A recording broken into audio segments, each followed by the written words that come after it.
Alright, share ko lang kung paano gamitin ang carbon cleaner para sa ating mga motor. Bago ka magpapagasolina, make sure na konti na lang or 1 bar na lang ang gasolina mo.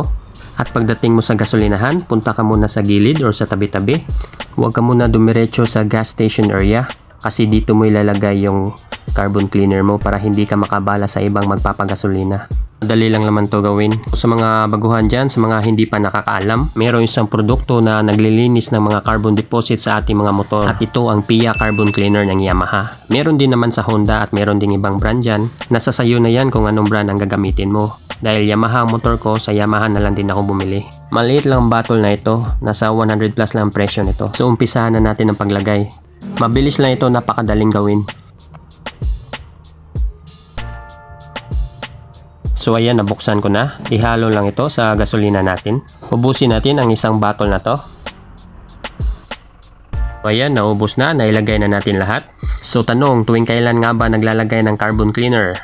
Sagot! Every 3,000 km run or 3,000 odo o naitakbo ng motor mo ay maglalagay ka ng carbon cleaner kagaya ng ginawa natin ngayon. Nagtira tayo ng konting gasolina at hinalo natin yung carbon cleaner sa gasolina natin at saka tayo magpa full tank. So dalhin na natin ang ating motor, punta na tayo sa gas area. So shout out ko lang mga attendant dito, sila si James at mga kasamahan niya. Shout out sa inyong lahat.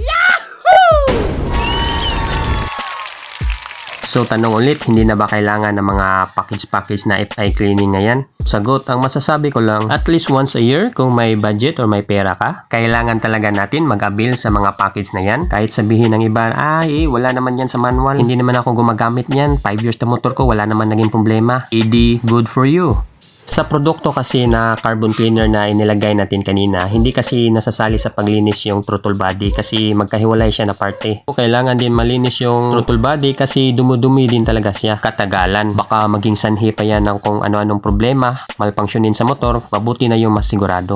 Hanap ka lang ng matinong shop, yung hindi overpricing.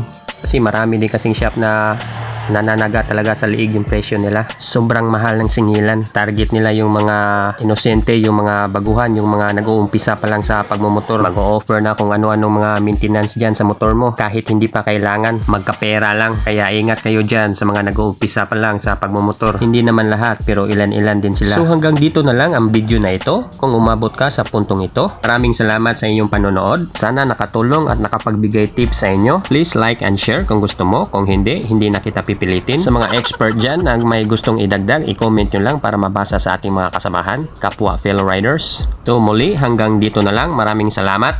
Ciao!